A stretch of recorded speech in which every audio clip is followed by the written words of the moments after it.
Friends, good evening. The relevance of why I chose to deliver this lecture today, I think many people may not be knowing, hardly one or two may be knowing.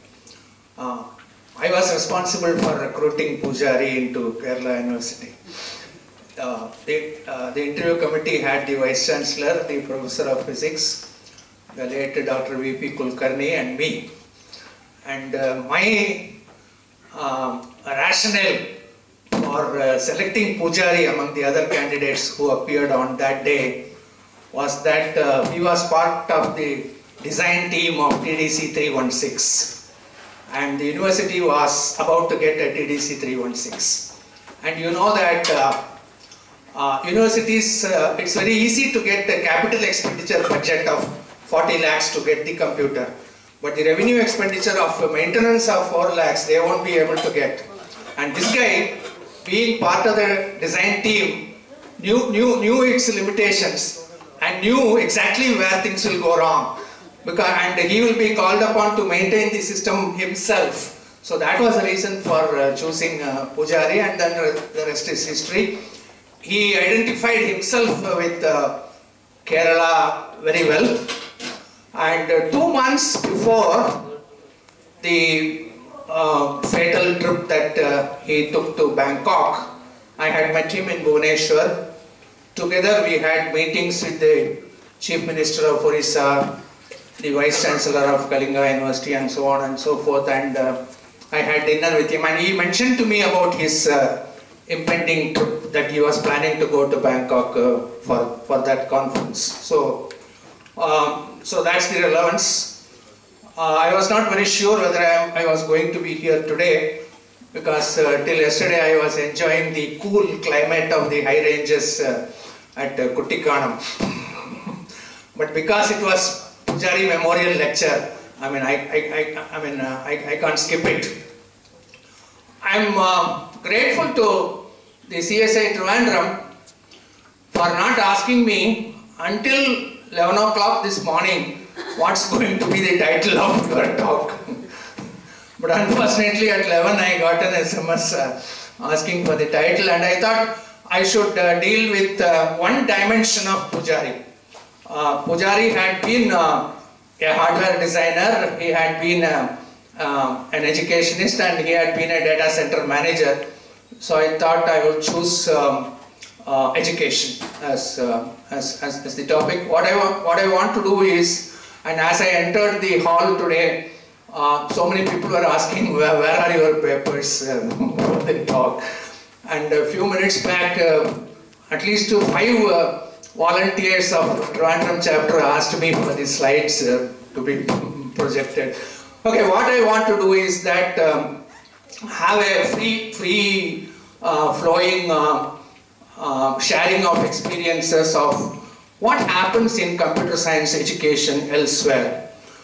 And I'm going to just touch upon 4 or 5 small aspects. These are not derived out of reading reports or journals or internet. These experiences I am sharing with you with my first-hand personal experience. What we called pratyaksha pramana. What I have seen through my eyes, what I have felt through my hands, and what I have heard from my ears.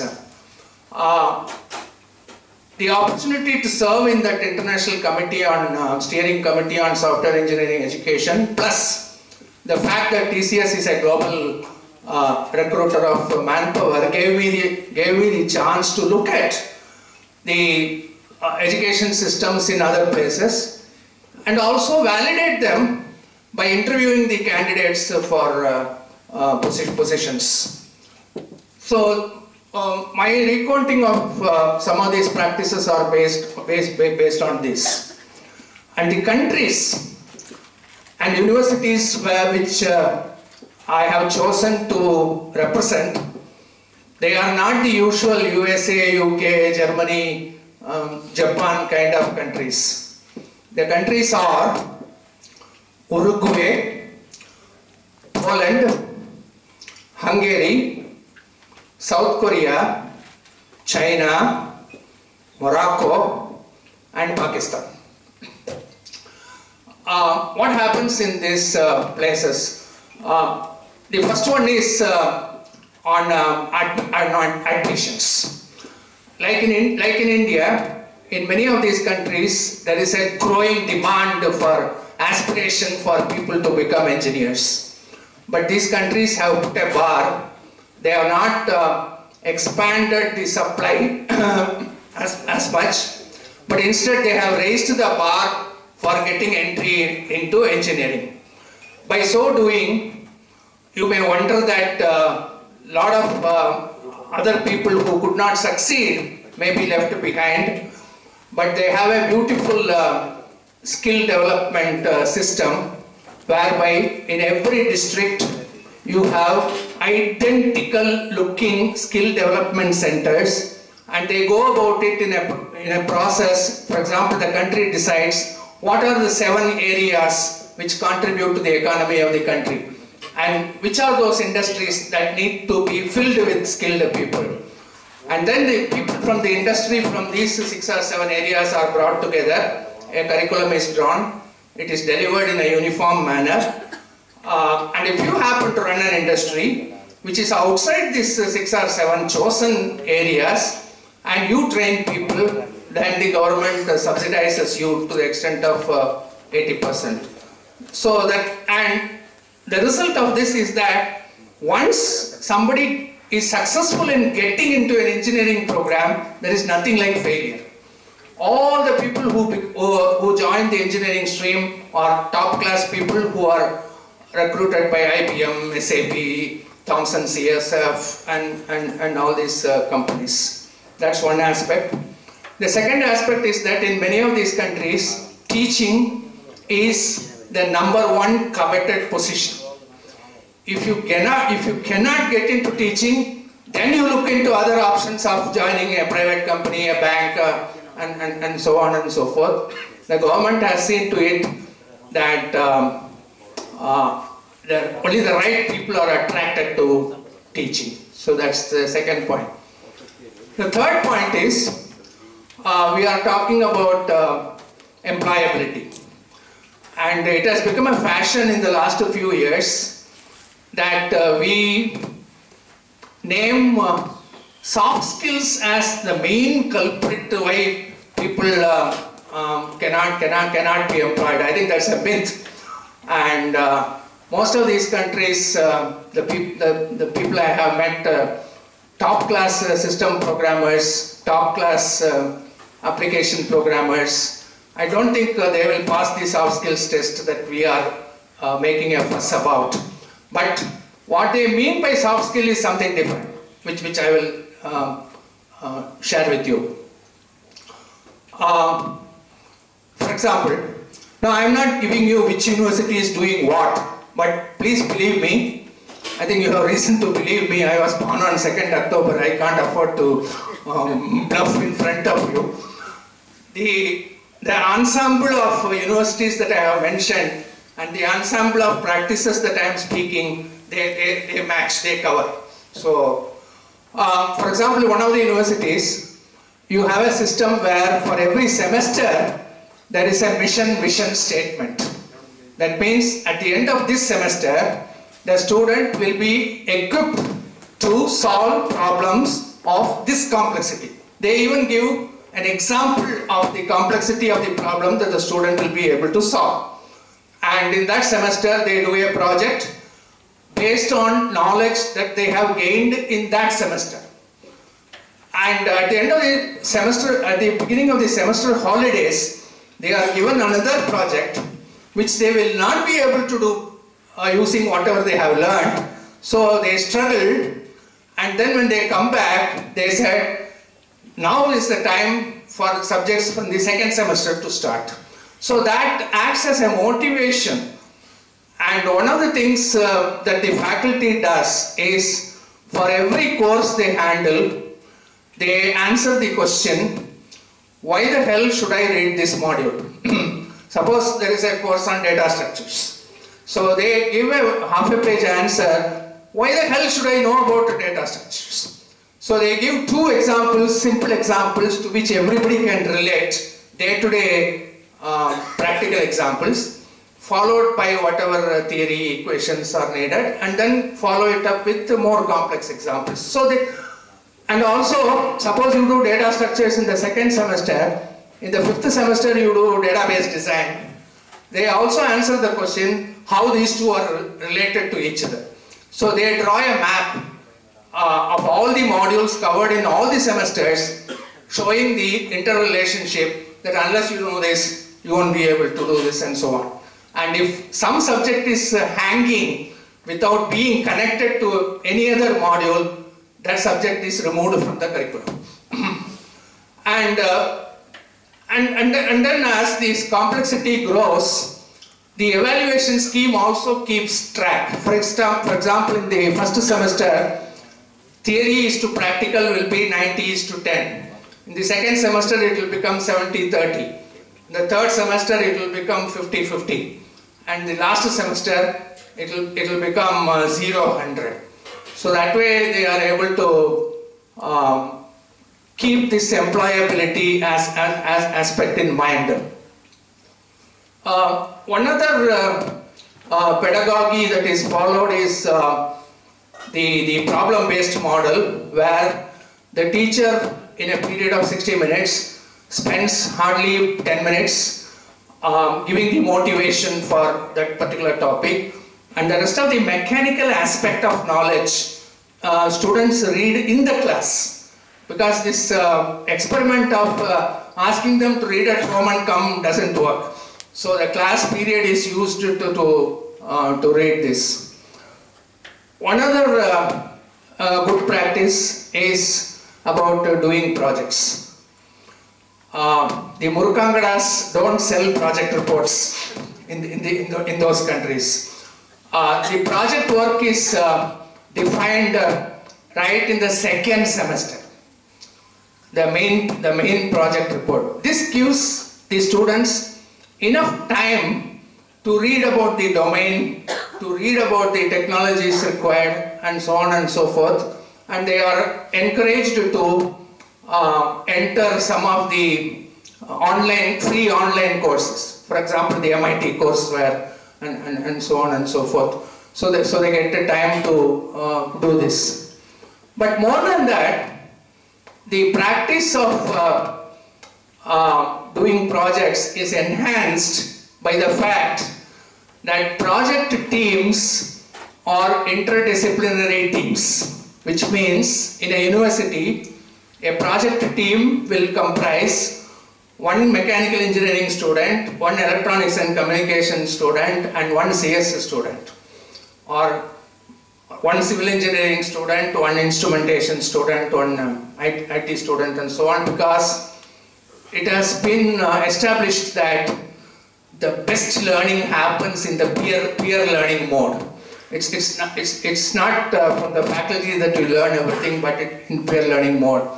So this gives them an opportunity right from second semester to 8th semester to learn together. For example, a CS student learns about mechanical design, and the mechanical engineer learns more programming languages, more data structures, more operating systems, and so on and so forth, so that at the end they become confident to get into the stream. And then I have talked about evaluation. So whether it is in the admission process, whether it is in the faculty process, whether it is in the learning pedagogy process, or whether it is in the project experience or evaluation, I think some of these practices, because of some of these practices, the students that I have interviewed, I can confidently say, I'm not saying that all of them in all these countries should do that, but there are also pockets of excellence. But the fact that there exist universities which do this, I think that is the positive message we take. And some of the students coming out of this kind of curriculum would prove to be an asset to any organization. For instance, about 4 or 5 years back, I was the chairman of the jury of an IEEE student paper contest, international student paper contest. And without checking with any of the IT industry, I had committed on the website that 6 best papers students will be sponsored to go to Ireland and present their papers, because I was confident that TCS will support one, Infosys will support one, Microsoft will support one, IBM will support one, and so on and so forth. But I said that the strict evaluation as on par with review of any other contributed paper will be done even for student papers and all that. So that way we could succeed. But if you want to choose the best among the best of such papers, I had a problem, because the best among the best could not get the sponsorship from any of these companies because of its nationality. So finally I could find an UK-based financial services company, Fidelity insurance company, to make that sponsorship. Now the idea is that we have deemed universities, we have colleges with autonomy, but I find that many of them do not know how to exploit this autonomy for academic purposes. I think they know how to use this, exploit this autonomy for capitation fees or so on and so forth, or to confer PhD degrees on their known chamchas and so on and so forth. But in the academic autonomy, I think we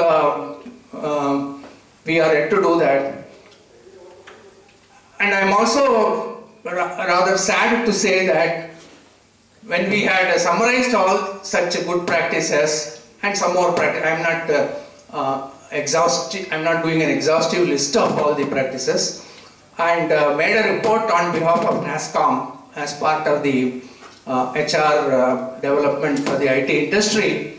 That report in NASSCOM was downloadable, but after you disclose your identity. I mean, it's free, but then you have to tell who you are and then get it downloaded.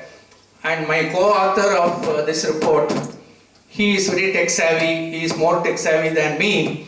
So he kept on giving me statistics as to how many people have downloaded it from which part of the world and so on and so forth. So we found people downloading it across the globe. But I think the entry against India was just in single digit number. And this report also was cited in 2-3 PhD theses in Italy, Germany and other places. Now my point in saying this is that we know what is the right thing to be done, but for some reason I think we don't seem to be doing so. In fact, the last 2 days I spent in one of the colleges is that they are about to get an autonomous status. So I was trying to help them how to use that autonomy to make a difference, so that their products will be seen distinctly different from other products. And if we can do that in more numbers, I think we would have paid the right homage to Pujari. Thank you.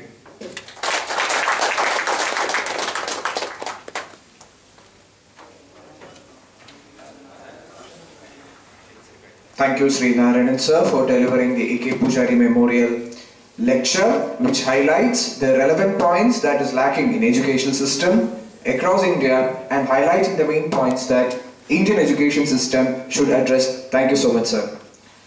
I invite Sri Amarnath Raja, CEO, INAP Information Technology, Technopark Trivandrum, to present Sri R. Narayanan a memento as a token of our gratitude.